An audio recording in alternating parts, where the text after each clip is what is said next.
WOVU LP, Cleveland.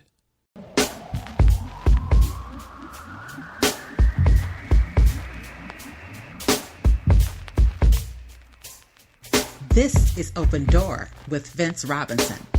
In-depth conversations with people who are making a difference in the lives of others here and around the world. Culture is at the heart of who you are. Know your culture, find yourself on Open Door with Vince Robinson. Grand Rising, great dawn in Cleveland, Ohio. Vince Robinson here on Open Door with my guest, Angela Woodall. She is a certified licensed occupational therapist. Did I get that right? You got it right. Okay. I encountered Angela as she was performing therapy on someone that is kind of dear to me, and she's been through a few things, and hopefully she's on the road to recovery after having a stroke. So I thought it might be important to just have a conversation about therapy. We are living in a world where health is being challenged in a lot of different ways, and there are people who help folks to recover from traumatic events that happen in their lives. So we're going to take a dive into what occupational therapy is and exactly what you do. But before this, we just like to get an idea of who Angela Woodall is. This is kind of a retrospective show. I give people an opportunity to tell their stories. It's completely unrehearsed, so hopefully it doesn't catch you too far off guard. But I like to give folks an opportunity to represent their hood, and I assume most times that folks are from Cleveland. Sometimes they're not. But are you a native Clevelander? I am, born and raised in Okay. Cleveland, Ohio. And Yes. you grew up where? I grew up in the Mount Pleasant area. Okay. Mount Pleasant, huh? Yeah. All right, so Audubon and other schools like that? Hamilton, Alexander Hamilton, John F. Kennedy. Okay. It's the Lee Harvard area. Okay. Oh, you went to JFK? Yes. All right. Well, I'm a former Kent State University student, and while I was there, I encountered people from different high schools. I kind of have some fond memories of being in college and just looking at everybody's yearbooks. You know, so I looked at JFK, John Hay, John Adams, Glenville, Collinwood, and met quite a few folks from Cleveland area high schools. So how was it growing up in Cleveland for you, your childhood? Was it a good one? It really was a good childhood. Well, I grew up on a street. It was 139th. We lived on several streets, but that street in particular, I was about maybe 4 years old when we moved over there, and we were there until I was about maybe, 19. Mm-hmm. But it was wonderful because there were lots of children on the street. I come from a family of 8, 6 kids, and of course my mother and my father. And a lot of the people that lived on the street, they had lots of children too. So it was a lot of fun growing up with a whole lot of kids. Mm-hmm. We had a lot of pets, a lot of different animals. We had, even though we lived in the city, we had, dogs, cats, we had birds, we had ducks in the backyard, so. Mm-hmm. So it was really a lot of fun. Okay. So after you had your experience at JFK, you ended up going to Tri-C? Yes, I did go to community college. I didn't start out looking towards occupational therapy. I actually started out with nursing. The nursing program is what I was interested in. But then I just kind of had a change of heart right before getting into the nursing program. And it just so happened that I said a prayer, and I was very specific as to what I was looking for in terms of work. And that prayer was answered. Mm-hmm. By a friend. A friend came to me and said, hey, you would be great in occupational therapy. And at that time, I didn't know what that was. I was like, well, what is that? And, he was just telling me, well, you work with the hands. You teach people how to do their bathing and their dressing and their activities of daily living. And I said, well, let me check into it. And so I did. And then I ended up contacting one of the directors at Cuyahoga Community College. At the time, I didn't know he was the director, but I just called and asked to speak to someone in the occupational therapy department. And we struck up a conversation, and he was like, well, you can get in the program right now. And I said, well, I just changed jobs, and I would have to switch back my hours. And I said I wanted to make sure I had all my prerequisites finished before getting in. And he said, well, I'll hold a spot for you. And so that's how it all got started. Okay. So what was it about nursing that appealed to you? Well, at the time, I was working at what was known at that time as Brentwood Hospital, but it is now Cleveland Clinic. But anyway, I was a medical secretary there. I worked in the medical intensive care unit, and I would also cover other shifts, other floors. I would also work in the surgical intensive care unit, pediatrics, med-surg as a secretary, as a divisional secretary. And I started out in the medical intensive care unit, and I noticed that the nurses only had like maybe 2 or 3 patients, so they were able to give a whole lot of their time to each patient. But once I went to the medical surgical floors, I noticed that the nurses, they didn't have that kind of time with the patients. And then that's when I started to think about, well, maybe I should be doing something else, because I didn't know if I would be guaranteed to get a position in the intensive care units as a nurse. And I said, I want to spend more time, more hands-on time with my patients. And so that's when I started looking for something else, and then that's when the prayer was answered about occupational therapy, and I'm so happy that I made that decision. Okay. So you've given us a little insight about what occupational therapy is, but give us a bit more. What is the process? What is occupational therapy comprised of? Okay, so occupational therapy, we're part of a rehabilitation team, and it consists of speech therapy and physical therapy. So it's comprehensive. But occupational therapy specifically, we work on building up people's upper body strength in their arms, in their hands, their core. We also work on standing balance, because our objective is to get people to their highest level of functioning. So whatever it is they have to do to get through their normal daily routine, starting with bathing, dressing, toileting, cooking, cleaning. We work on those types of things with our patients. But in a hospital setting, we also work like pediatrics, neonatal. We have a psych component where we work with patients that have psychological issues, people that have neuromuscular issues, and that would include someone that has maybe had a cerebral vascular accident or a stroke, things like that, cardiac issues. I mean, we see people, across the board, no matter what the diagnosis is, if they have muscle weakness, if they're poorly deconditioned, if they have poor balance issues. And we even work in the school systems with kids. Some kids that have autism, we may work with those children as well, hearing impaired children. So occupational therapy, we touch patients all across the board, no matter what their deficits are. There's a way that we could get in there and provide services for them. Okay. I'm kind of interested or curious about the process. For instance, the patient that I'm aware of suffered from a stroke. So obviously their mobility is limited, the speech is limited. What do you do to get them from A to B to C? So first of all, we take a look at, what their deficits, what their weaknesses are. And so no 2 strokes are alike, even though it could have occurred on the same side of the brain, and they could have some similar weaknesses on the opposite side of the body. But we look at what the expectation is from the family and also from the patient. We try to get them to their highest level of functioning. But with a stroke, there's basically some brain damage.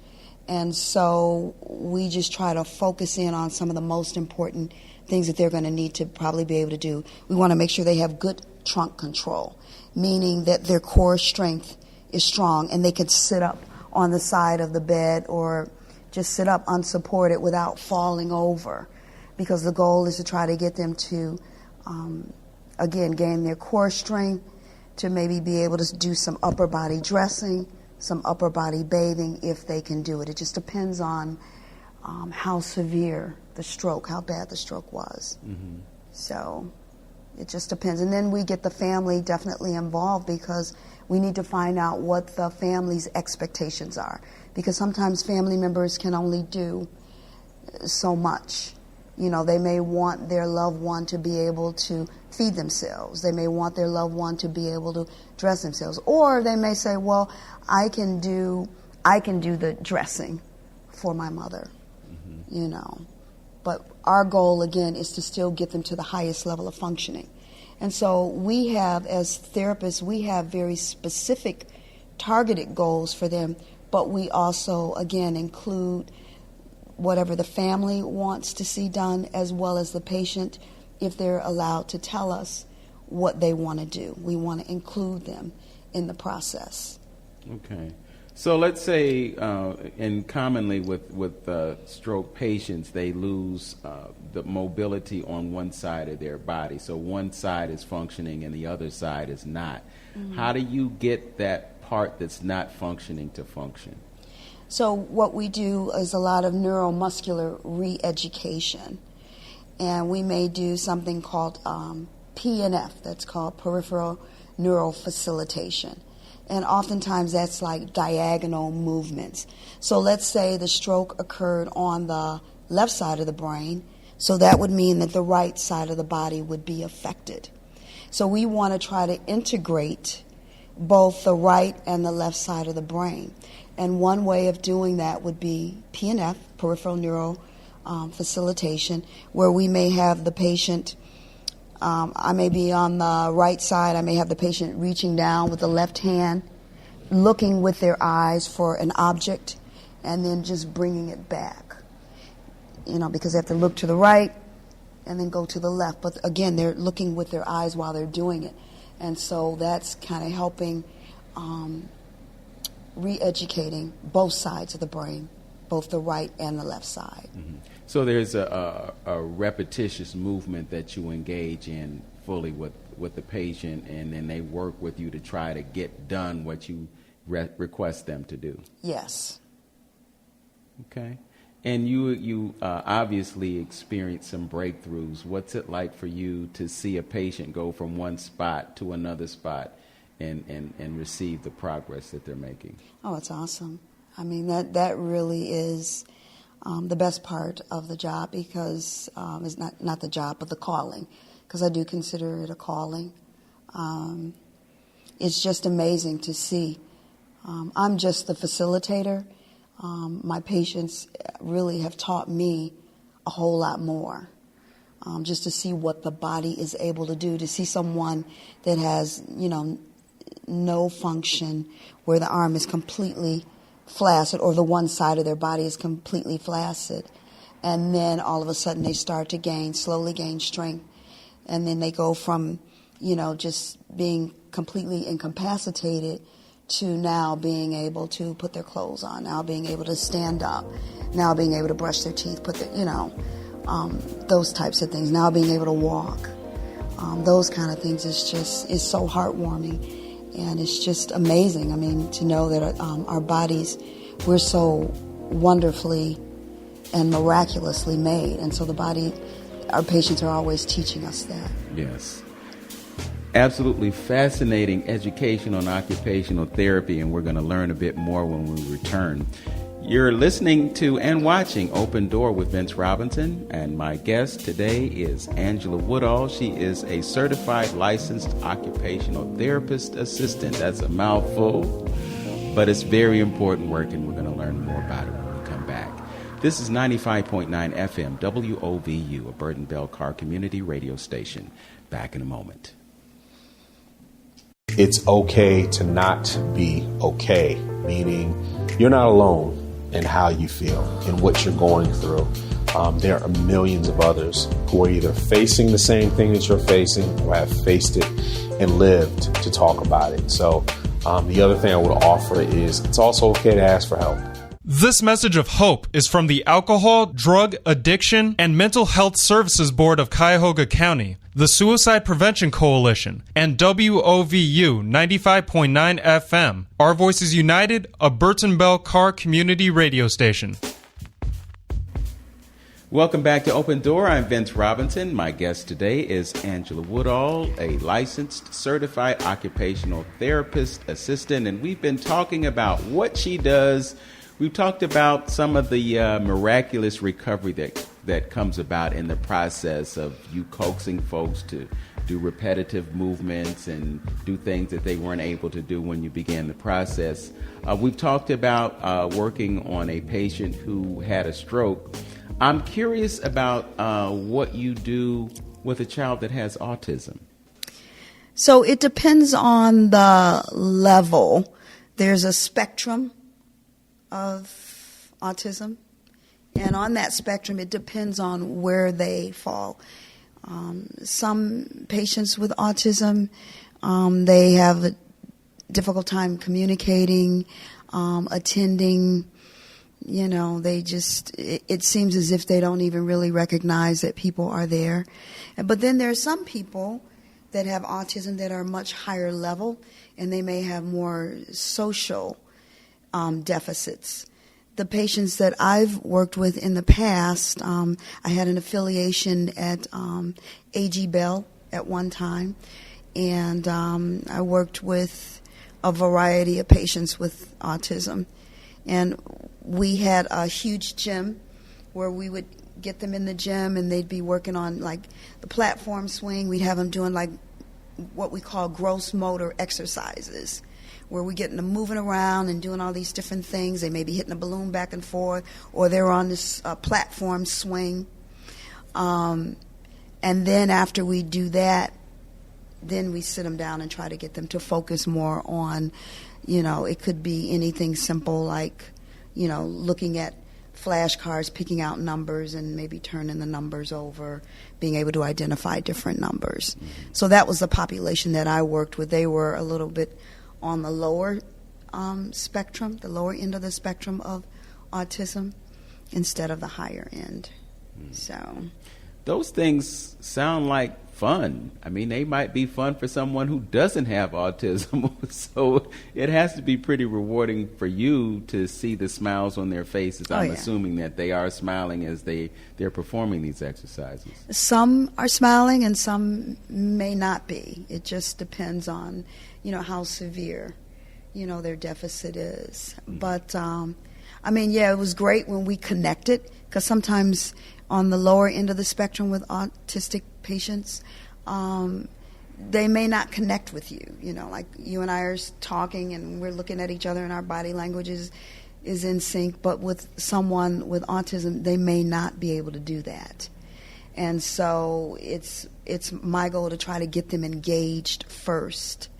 You know, a lot of people with autism, they have sensory deficits, sensory disorders. So a lot of times we want to try to desensitize, you know, so we may do like some brushing, some scrubbing, you know, with a brush or things like that, just to increase their sensitivity a little bit more, and just try to get them to interact with us, even just eye contact. Sometimes they can't even really give you the eye contact, but we work on those types of things with them. Mm-hmm.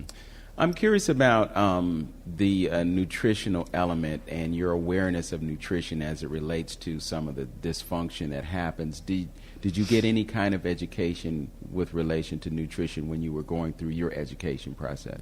When I was going through my education process, no, we didn't. But I've always been very interested in nutrition. And so when I was working with children with autism, I would do research on my own.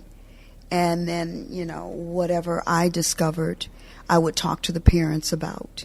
But, yeah, that's a huge component to me, nutrition, no matter what. You know, there's a saying in real estate, location, location, location. But for me, the saying that I really rely on is nutrition, nutrition, nutrition, because that can make all the difference in someone's recovery much faster if they're taking an adequate nutrition and eating healthier foods and that type of thing. So what did you learn about nutrition when you were in your studies about it? Just the holistic approach. I was, of course, the fruits and the vegetables, juices, organic foods. It's really important to, take in these organic foods. Learning how to shop when you go into the grocery stores.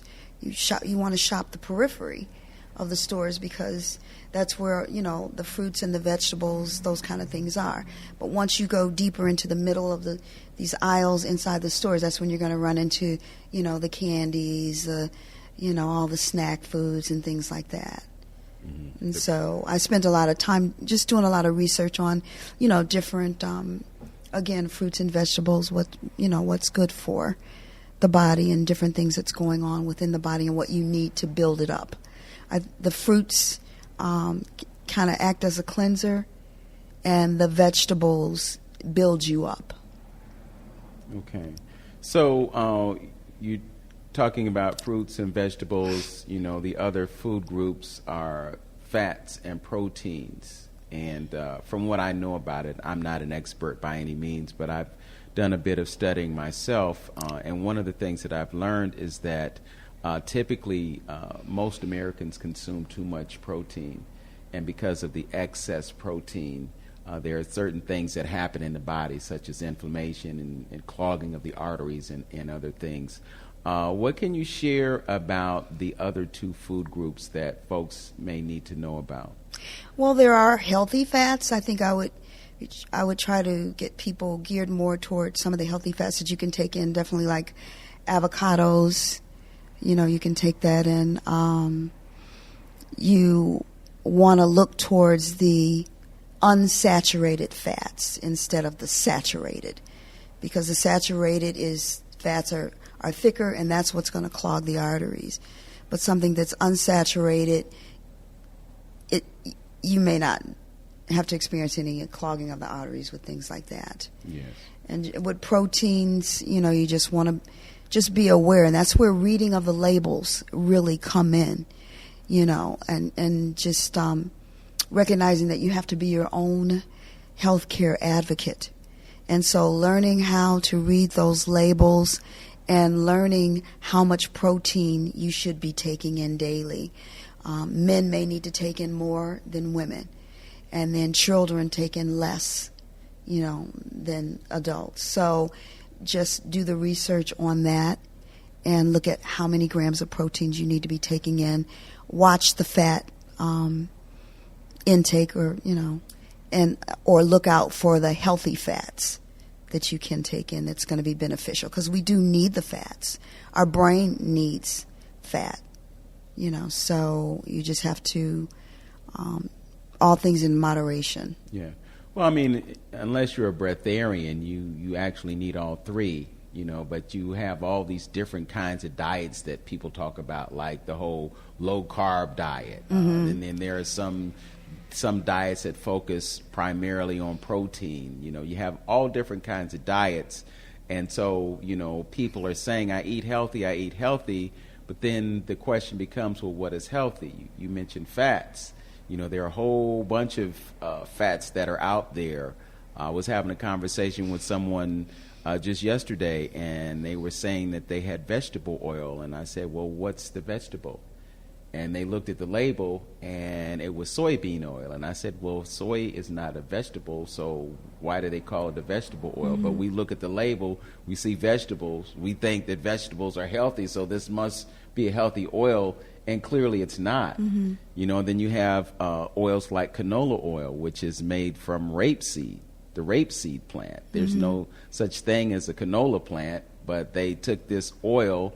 They hybridized the plant to eliminate some of the toxicity of the oil, and then they put it on the market, when initially canola oil was something that was used for lubricating engines. Mm. So mm. I just want to make sure that people get a better understanding of, particularly with fats, what's healthy and what isn't. So you mentioned avocados. I know there may be some other nut oils that might be healthier than some things like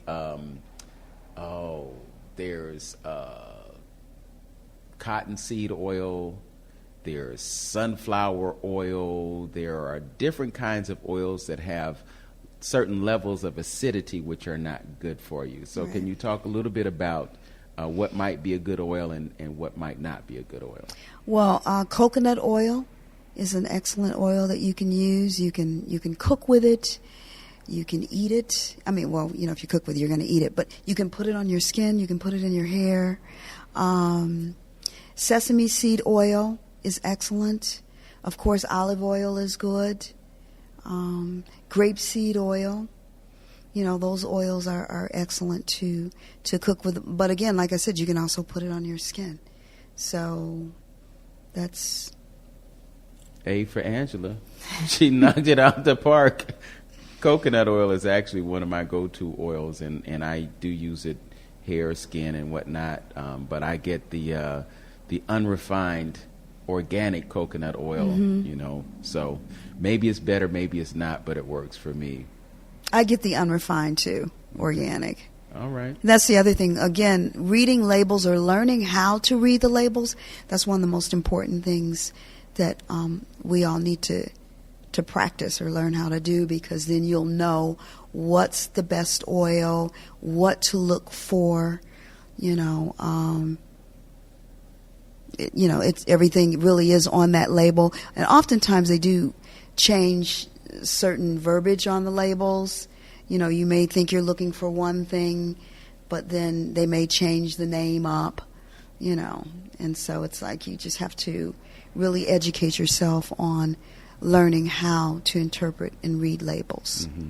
Something else that you said really kind of resonated with me, and that's the idea of when you go into the store, you go around the periphery of it, and then the things that are in the middle aisles typically are things that are refined, things that have a lot of chemical processing involved in them. Talk about the danger of refined foods. Well, you would want to avoid products with chemicals, because their chemicals are not compatible with our bodies. We're not made up of that. You want to focus on things that are natural, that are organic, that's whole. The term now that people use is it a clean product? Usually that means that it's something that, like if you're getting oat milk, I've been drinking a lot of oat milk lately with seeds, and it's a clean product because it's just the oats, and then it's pumpkin seeds, and I will just say oats and pumpkin seed. But, it's clean. That's all that's in it. If you get a product that has all these other chemicals in it, things that you have a difficult time pronouncing and you don't really even know what it is, then that's not going to be compatible with your body. So that means your body either is not going to know what to do with it, or it's going to be very difficult for your body to break it down. And then that's when you start having problems with inflammation. And so, again, you want something that's clean, that your body can assimilate and can use, and you can benefit from it. Okay. Great information and great advice. We're going to continue to talk about nutrition when we return. You're listening to Open Door on 95.9 FM WOVU with Vince Robinson and my guest, Angela Woodall, and we'll be right back after this. Are you or someone you know in need of help? Here's a resource you can turn to. The Thea Bowman Center has been serving the community for over 50 years and provides services to help support Mount Pleasant and surrounding communities of all ages. Some of these programs include adult education like GED, computer classes, food pantry, senior outreach, youth after school, and summer programs, and much more. Are you a Cleveland resident in need of a GED preparation, a food pantry, youth or senior programs? Then call the Thea Bowman Center at 216-491-0669 or visit TheaBowmanCenter.org. Call the Thea Bowman Center at 216-491-0669 or visit TheaBowmanCenter.org to register today. This message is brought to you by the Thea Bowman Center and WOVU 95.9 FM, Our Voices United, a Burton Bell Carr community radio station. Welcome back to Open Door with Vince Robinson. My guest today is Angela Woodall. She is a licensed certified occupational therapist, and she's doing great things with people as we have this conversation. In the previous segment, we were just talking about some nutritional information that might be beneficial to you. We talked about healthy fats. We talked a little bit about the carbohydrates. We probably need to deal with that a little bit more, and also talk about protein. You know, there's this myth that you got to have a lot of protein. I mean, there are commercials that say protein, protein, protein, protein, protein, and everybody is so hyped up about having all this protein. Protein in great abundance might be necessary for somebody that's a bodybuilder or something like that. But for the most part, we don't need to have 50 or 60 grams of protein on a daily basis. No, we really don't. 15 to 20 grams. That's about it. Yeah. In terms of what we might need on a daily basis. Right. Unless there's some deficit, where, you're depleted and you may need to take more in. But for the most part, you don't really need a lot of, you don't need 50 or 60 grams, that's for sure. Okay. So some folks like to eat their meat. Some folks say I'm a vegetarian, but they eat fish and poultry. Some folks go the extreme. One of them doesn't do any animal products in terms of protein. But can you talk about quality protein and what some of those sources might be? Well, certainly fish is an excellent source of protein. I know a lot of people are vegan, so that basically means nothing with a face, no type of animal product. But I mean, eggs, if you're not vegan, eggs is a good source of protein. I think that's... Yes, and for the vegans, we like to rely on beans and nuts for protein. Both are good sources of protein.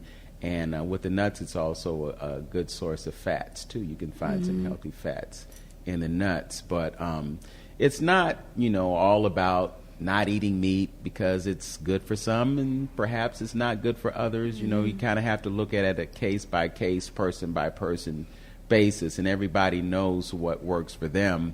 The other day I watched a video, a young lady who had been a vegan for some time, and she said that she was having issues with acne.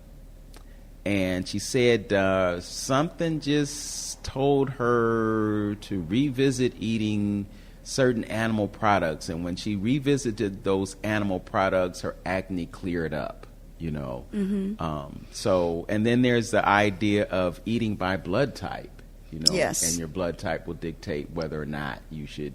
So perhaps you consult a nutritionist, or is there some type of a doctor that could steer you in the right direction in terms of what nutrients are good and what aren't for you? Well, a nutritionist would be good if you could talk to either a dietitian or a nutritionist. But there is a book out called Eat Right for Your Blood Type. It's been out for a while.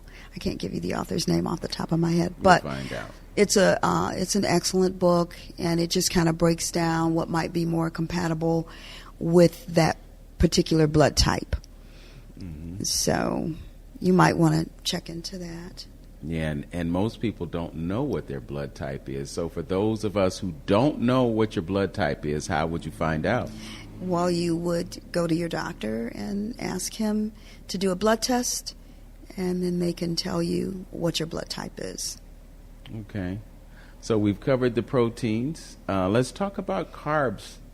There are simple carbs. There are complex carbs. What's good? What's not good? The simple carbs, I would definitely try to lean towards. I try not to be too strict when it comes down to dieting. A lot of times I'll say, you got to measure this and measure that, and too many carbs here and there. I just try to, I know with fruits, there are carbohydrates in the fruits, but I just try to, again, take in fruits in moderation, do my juices, maybe not eat certain carbs after a certain time of day. Like after 4 or 5, I may not eat a lot of carbs unless I'm going out to dinner or something like that. But I don't know. I try not to get too caught up in every little nuance of a diet per se. I just try to stick with my juices and just pay attention to what's in the food that I'm taking in and what type of nutrition it's going to provide for my body, and also the bioavailability to make sure that it's something that my body can readily take in and actually use, whatever nutrients that's in there. Mm-hmm. And in terms of the juices, are you talking about juices that you create yourself, or are you talking about the juices that you take off the shelf at the grocery store? Juices that you make yourself. Okay. Those are that's the best way to go. It actually, not only does it taste better, but again, it's more available for your body to take in. There's no chemicals. As soon as you drink it, your body can use it immediately. So, yeah, I think it's a really important distinction because, I can remember years ago when, I would buy apple juice and orange juice and not knowing about the high sugar content. We talked about the overabundance of protein, but the overabundance of sugar in the diet is also problematic. So what's the difference between the juice that you buy at the store and the juice that you make yourself? Well, you definitely touched on it. There's a lot of it has a lot of sugar. I think I was recently reading that some of the fruit juices could have more than 50% sugar. And so we know that sugar is, it's not very healthy. Some sugars actually feed cancer. And so the natural sugars is good for you. But even that, you want to, again, look at that in moderation. So it's just best to, look at juices from a healthier standpoint where you're making it yourself. That way you know exactly what's in it. Nobody's putting any extra chemicals in there, because a lot of the juices that we get off the shelf, they have to have stabilizers. So, the shelf life is longer. Maybe the grape juice now that you get off the shelf is going to last several weeks in your refrigerator, but it's loaded with all these different chemicals, to last longer. And your body doesn't need that. And in fact, your body probably doesn't even know what to do with it.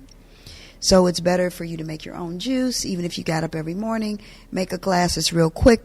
I have a NutriBullet, but there's a lot of different types of machines, juicers, that you can get that are real good. The Ninja, you can just cut up something, throw it in there, press a button, and then you've got fresh juice. Plus, it tastes so much better. Apple juice that you make yourself or grape juice that you make yourself, it tastes so much better than what you would get off the shelf. Yeah. And it's also important to read the label to determine whether it's a juice or a drink, because some things will have beautiful pictures of fruit on the label, and then you look at the label and it says 5% juice or 10% juice. And then when you look at the ingredients, you'll see high fructose corn syrup, which is very toxic. And what I know about it is it actually suppresses the mechanism in your body that tells you that you're full. So you want to continue to eat even though you've gone past the point of having all that you need from the meal that you ate. It just causes you to eat more. People overeat because they have high fructose corn syrup in the juice that they're drinking and other products. And that's the other thing. A lot of people that are, when you're getting juices off the shelf, a lot of times people just keep drinking and eating because they're not being satisfied at the cellular level. The food is not healthy enough. It's not reaching the cellular level. But when you're making like your own juices, you'll notice a change right away where you may make juice for the morning, and then in the afternoon you may not even really be all that hungry. And that's because you're satisfied at the cellular level. When you see some people that are obese, actually those people may be starving. They can't get satisfied. That's why people just keep eating and eating and eating, because they're not satisfied at the cellular level. when you're eating good, healthy food, you get satisfied and you don't want to eat that much food. So, You know, as we're having this conversation, I'm just thinking about some of the, I guess, customary practices that we have, you know, based on our experience and our epigenetics. You know, once upon a time, many of us were working in the fields all day, and we were getting the scraps from Master's table, and we made the most of them. So we were eating things like hog intestines and, you know, all kinds of crazy things, neck bone, pig feet, all that kinds of stuff. But we were working all day, so some of the toxins that we were taking into our bodies were actually working their way out because we were sweating, and hopefully we were hydrated if it was possible to do that back in the day. How do you coax folks away from things that they've done for years, knowing that they probably are not in their best interests? Well, you have to start by telling them what the benefits are, what they're going to gain, and then find out what it is that that person wants to do in their life. They may say, oh, I'm having a difficult time breathing, or my endurance is low. And then you could talk to them, or I would talk to them about the types of foods that would help them feel stronger and healthier, and what those benefits are, and how they could, how they could gain from that. I think I would really start there, because I need to find out where they are, where they want to be, and then, try to meet them there and let them see that adequate nutrition, or not even adequate, but really good nutrition is going to help them to feel much better. So going back to what you do as a therapist, and we've talked about the importance of diet definitely being an aspect of lifestyle, then there's that whole idea of movement. And obviously you want to get people to a place where they have more movement than they had before, because sometimes whatever crisis they experienced caused them to have a limitation in their ability to move certain parts of their body. What kinds of suggestions do you have in terms of ways that people can get physical activity? Well, I mean, this may sound cliche-ish, but walking really is the best exercise. And if you've been out of touch with working out, is something you haven't done in a long time, you may want to start there. Where you're just walking, even if you're just walking up and down your driveway, or walking to the corner and back. And then as time goes on, you can add on, where you may be walking down your driveway one day and then walking around the block the next week. Then a week later, you may add another block onto it, keep adding a block. That's how I got into running. I started out just by walking, and then each time I would go out, I would walk, and then I would run one block. And then a week later, I would add 2 blocks running. And then, 3 weeks later, I would add a 3rd block. So, it's a process. Be patient with yourself, and just keep adding on a little bit each time. But before you do that, you might want to consult with your physician and let him know that you're considering an exercise program, and also see what he has to say about that, because if you have certain health issues, you definitely need to get his advice on that. Okay. Excellent advice, excellent information, and we will continue when we return. You're listening to Open Door on 95.9 FM WOVU, a Burton Belcar community radio station. This is Open Door with Vince Robinson. My guest is licensed certified occupational therapist assistant Angela Woodall. We'll be right back. WOVU listeners, we understand that COVID-19 has taken a toll on our emotional health, our physical health, and our financial health, which can lead us down a scary path when it comes to our housing situation, with many of us facing eviction. But we want you to know that Cleveland residents, there is help for you. If you are a renter in Cleveland, you have kids in your home, and you meet certain low-income guidelines, you can access free help from the Legal Aid Society by calling 216-687-1900. That's 216-687-1900. 687-1900. And those who qualify will be able to get free legal help for their eviction cases. You can also visit freeevictionhelp.org 24 hours a day, 7 days a week to apply. Remember, there is no shame in facing eviction. The Legal Aid Society is here to help. Call 216-687-1900 right now. This message is brought to you by the Legal Aid Society of Cleveland, the United Way of Greater Cleveland, and WOVU 95.9 FM, Our Voices United, a Burton Bell Carr community radio station.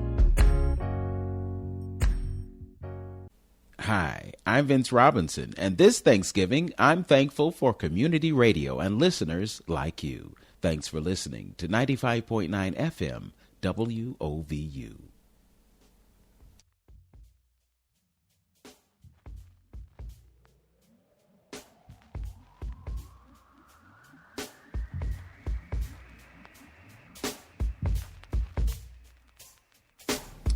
Welcome back to Open Door. I'm Vince Robinson, and my guest is Angela Woodall, the certified licensed occupational therapist assistant. Again, doing great things with folks who are going through what they're going through as a result of some type of trauma. As we return to the show, we were talking about the importance of exercise, and you said, first of all, you said if you're if you're considering an exercise regimen, consult your physician. Second thing, and you actually said this first, is walking is a good place to start. So, in addition to walking, what other kinds of things could you suggest? Weight training is an excellent way to start, or resistive training. Mm-hmm. You can use TheraBands, because when you work with weights or some type of TheraBand, something that's resistive, not only are you strengthening the muscles, but you're also strengthening the bones. And so that's always really good. That's going to help you maintain your balance, for walking, building up your core strength, and that would be the muscles in your stomach, your waist, and your back. That's very important. You need excellent core strength. So I would definitely recommend that, some type of weight training. You could do some stretching. Those are good exercises depending on, what's going on within your body. Stretching, yoga, Tai Chi, would take care of that stretching part, and the yoga would too. Those are really good things, exercises to also do. Mm-hmm. Yeah, Tai Chi it's amazing because the movement is kind of slow and it's kind of fluid, But I remember once upon a time I decided I was going to take some Tai Chi. So mm-hmm. There was a gentleman who was teaching it at it was actually a salon in Beechwood, mm-hmm. and I may have done maybe 3 or 4 sessions. But what kind of surprised me about it was, even though the movement was slow and fluid, I was working up a sweat. Mm-hmm. I'm like, how is this? Because I'll go to the gym and, bust out 205 a few times and I'm not sweating. But then I'm doing this slow movement and all of a sudden, sweat's rolling down my back. Mm-hmm. Amazing. Yeah, Tai Chi is very, very beneficial. It's something that we even recommend for our patients that are seniors, because it's a little easier to do. It's just slow, controlled movements, and it helps increase the range of motion. And so with range of motion, that's you're being able to raise your arms up over your head, maybe reach back behind you. Oftentimes when you're dealing with seniors, that's something that they may end up losing is range, where maybe they're only able to lift their arms up so high. But in order to brush your teeth, comb your hair, put your clothes on, you may need to have to get your arm up even higher. So that's why those Tai Chi movements are so important. And even if you have some type of arthritis, you can do some of those Tai Chi movements or stretching even before you get out of bed in the morning, which is going to make it easier for you once you do stand up on your feet and you start to, go from the bedroom to the bathroom or downstairs or what have you without as much stiffness and pain. Mm-hmm. And it's really important when you talk about seniors, and typically what happens with our elders is progressively they lose more and more mobility as they age, and it's partly because of the atrophy that sets in from not using certain muscles. So in the example of what you just pointed out, someone who's not able to raise their arm, might this be a situation where you as an occupational therapist would step in and help them to get to a place where they could lift their arm up? Absolutely. Yeah. Sometimes we use different modalities, diathermy, electrical stimulation. But before even going to those types of treatments, we prefer trying to just do it the natural way, slow, easy, show a patient how to do their own self-range of motion exercises, how to do their own stretches. Because even with the modalities, that may be something that we eventually get to, or we may even start there, depending on what the limitation is. But the ultimate goal is to get them to be able to do it themselves, because this has to be a way of life. It's going to be an ongoing process, so they can maintain their range of motion, their abilities, and their function. Okay. So we've talked about physical, and to a certain extent, we've talked about mental, but we haven't really fully explored that, or spiritual. I happen to know, based on a previous conversation with you, that you embrace the idea of holistic health. So can you talk about some things that may tie into the mental, spiritual aspect of healing and recovery? Definitely meditation. And meditation is kind of like being in the moment right then and there. Instead of, when we're worried about the future, that only presents anxiety. It creates anxiety and anxiousness when you're thinking about the future, and then when you're thinking about things that happened in the past or things you didn't do in the past, then that leads to depression. And so why meditation is so important is because you want to try to just be like right in the moment and focus on things that are happening right then and there, in a calm, relaxed state, a peaceful environment. Even if you spend just a few minutes before you get out of bed in the morning where you're meditating and you're thinking about something peaceful and relaxing. Mm-hmm. So meditation, definitely a key, and it's a challenge too. Yes. Because we have so much stimulation. I mean, you driving down the freeway, now you have billboards. It's not just a poster on a big piece of wood, it's a screen. Then there's the reminder that the national deficit is $28 trillion and your share of it is $87,000. Then you get home and then you walk in the house and you turn the television on and it starts barking at you, buy this, buy that, and then giving you reasons to be afraid because this is out to get you, that's out to get you. So shutting everything down, quieting yourself, quieting your thoughts, and getting to a place that is conducive to peace is a very important thing for us to do. How do you suggest that people meditate? Well, one of the things that I've been doing, I turn the television on. So I don't watch the news as much. I mean, I do tune in, but not as much as I used to. And then I try to pick a specific time of day, generally first thing in the morning. And I meditate. And one thing that I meditate on, I try to set an intention of how I want my day to go. I set an intention of, radiating, joy and love and peace to whomever I encounter.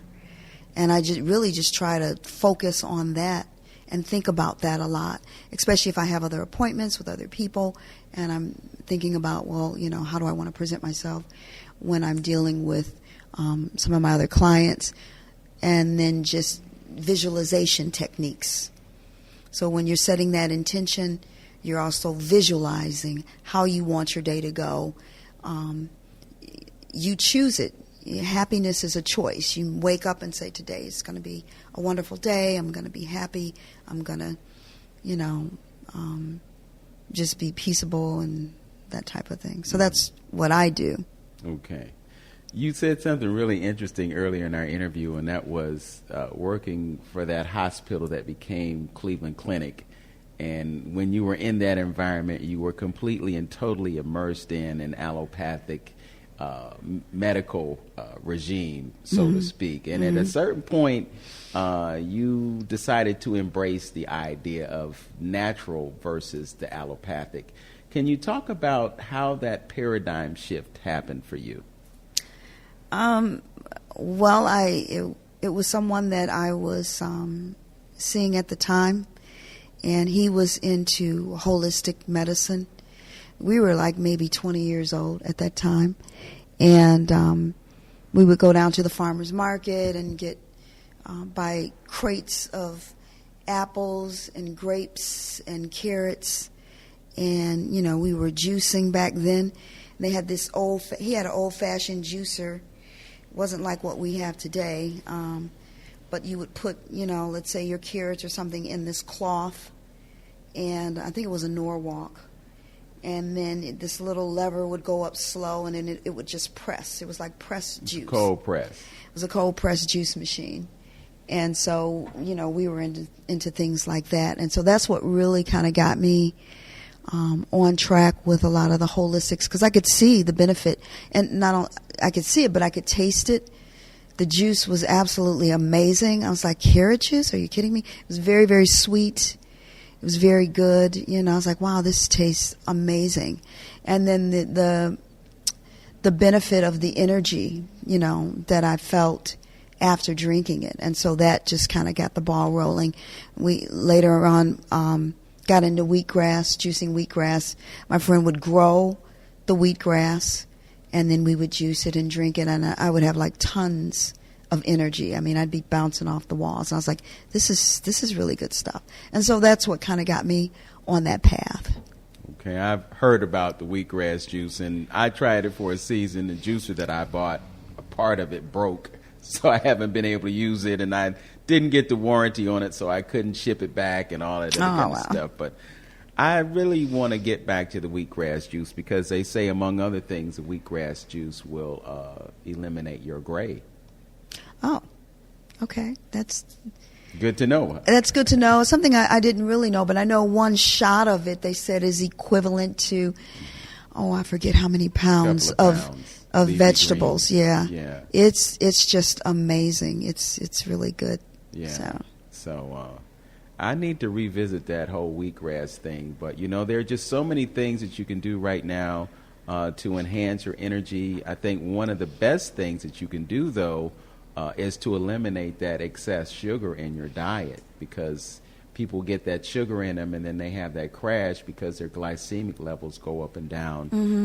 And then, we have diabetes, which is really prevalent in our community. And a lot of that just has to do with our relationship to sugar. Back in the day, they used to call it the sugar. Oh, you got the sugar. Right.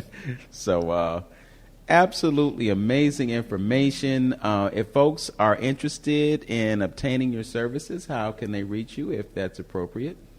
My email address, AngelaWoodall77@gmail.com.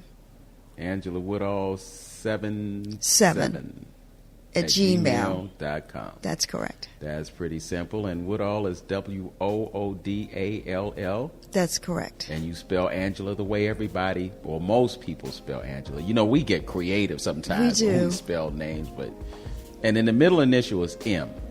It is. Okay. We don't have to tell them what it is. No, we don't. Okay. All right. Something exotic, or, Maria. Oh, okay. See, I thought it might have been Michelle, just the flow of it, the ring to it. Okay. But the Maria means that maybe there might be some Spanish or Latin in there somewhere. Could be. Could be. Well, we'll never know. It's been an absolute pleasure to have this conversation with you. And I am hopeful that folks were able to take something away that would edify them, strengthen them, and make their life more enjoyable and more productive. That's the whole point of these conversations. Thank you for joining us on Open Door. Thank you for having me. And thank you for listening and watching Open Door with Vince Robinson right here on 95.9 FM WOVU. Know yourself, love yourself, be yourself, make today your best day. Peace.